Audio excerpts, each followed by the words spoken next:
L'une des choses qui vous fera abuser de la grâce, c'est la familiarité à la grâce de Dieu. Lorsque Dieu met dans vos vies certaines personnes, si vous ne redéfinissez pas bien, vous allez croire que ces personnes viennent vers vous parce qu'elles ont quelque chose à prendre de vous. Lorsque vous ne comprenez pas bien également, vous allez croire que ces expériences arrivent dans votre vie comme une conséquence de votre trop spiritualité ou de votre maturité par rapport à d'autres chrétiens. Le piège lorsqu'on interprète la grâce de cette manière-là, c'est de se familiariser à la grâce. La familiarité à la grâce va toujours produire l'abus de la grâce. Parce que l'un des objectifs de la grâce, c'est vous rendre humble vis-à-vis de Dieu. C'est de vous faire réaliser que Dieu a pu amener cette chose alors que vous n'avez rien fait pour lui. Dieu suscite des personnes qui vous donnent de l'intérêt, de la valeur, du respect, alors qu'ils ne vous doivent rien. Mais ils font parce que Jésus leur a donné son cœur. Le piège dans lequel vous pourriez tomber, c'est de vous familiariser à cela et ne pas honorer cet acte. Le piège dans lequel vous pourriez tomber également, c'est de vous dire que vous pouvez payer pour cela. Parce qu'il n'y a aucune chose que vous pourriez donner à quelqu'un pour pouvoir bâtir une véritable amitié. La vraie amitié n'a pas de prix. Les vrais amis, ça ne se paye pas. Si vous avez besoin de donner quelque chose à quelqu'un pour qu'il soit votre ami, vous n'avez pas d'amis. Les vraies personnes sont des personnes dont la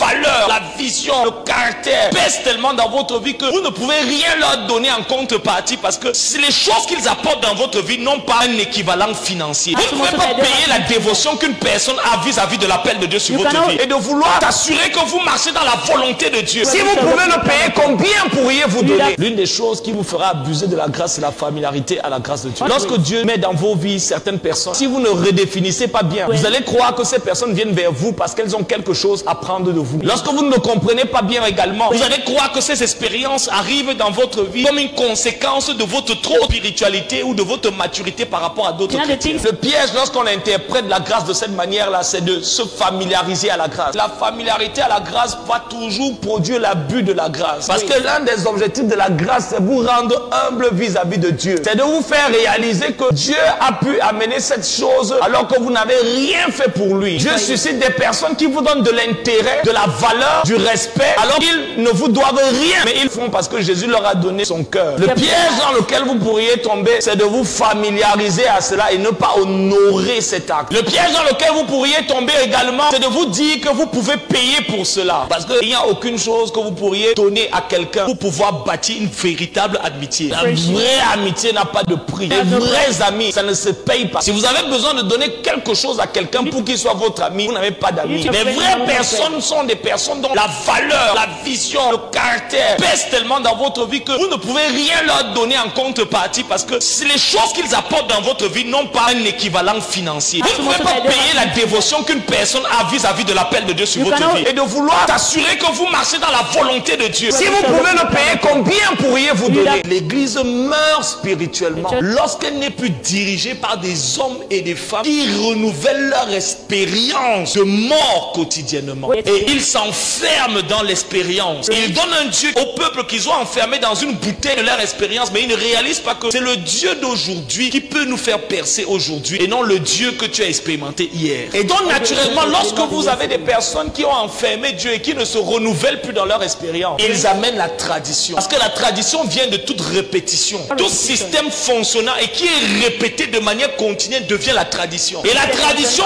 détruit la relation. C'est-à-dire le fait que Dieu n'est pas une méthode. Non, Dieu est une personne. On a une relation avec la personne. Alors ils vont enfermer Dieu dans leur méthode. La tradition va détruire la relation. Parce qu'elle va créer un système où on a l'apparence de faire quelque chose pour Dieu, mais qui ne vient pas de Dieu. Parce que c'est la mécanique de l'homme. Amener une chose de Dieu demande de rencontrer Dieu. Ce qui vient de Dieu doit briser le cœur de l'homme. Doit faire mourir le moi pour faire vivre de plus en plus crise. Il y a beaucoup de choses qui portent le nom de Dieu, mais ça ne vient pas de Dieu. Et puis il dit que la séduction sera telle que même s'il était possible même de séduire les élus, parce que l'esprit de contrefaçon qu'il y a aujourd'hui vous donne un autre Saint-Esprit, un autre Jésus, un autre évangile, les mêmes manifestations. La seule différence entre le feu étranger et la véritable présence de Dieu, c'est la transformation. À part égale, au niveau des manifestations, il y a égalité. Au niveau des signes extérieurs, il y a égalité. Si tu prends deux personnes, lui il a Dieu, lui n'a pas Dieu. Celui qui qui a Dieu va amener cette réalité et de la conscience de Dieu, qui fera qu'au fur et à mesure qu'il rendra ministère, vous deviendrez conscient de Jésus, vous deviendrez conscient de sa voix, vous ressentirez le cœur du Seigneur, vous ressentirez le désir de vous abandonner, de vous humilier, de lâcher prise sur vous et de vous approcher sur le Seigneur. L'autre, au fur et à mesure, vous aurez encore plus d'excitation, mais il n'y a pas de profondeur, parce que seule la profondeur attire la profondeur. Et c'est pour ça que le feu étranger cadre réussit avec des personnes qui n'ont pas de relation avec Dieu. Pourquoi? Parce que quand on a une relation avec Dieu, on ne veut pas d'excitation, on veut une relation. Après un programme, on ne veut pas avoir la chair de poule, on veut avoir une rencontre. Après un programme, on ne veut pas être tombé par terre, on veut tomber amoureux de Jésus. Après un programme, on ne veut pas avoir une prophétie, on veut avoir une révélation prophétique de Jésus. Le feu étranger a sa propre niche. Parce que ce qu'on veut, ce n'est pas l'émotion. Céline Dion a la capacité de pouvoir chanter et vous amener le même mood, les mêmes émotions. Mais elle n'a pas la capacité de vous amener dans la présence de Jésus.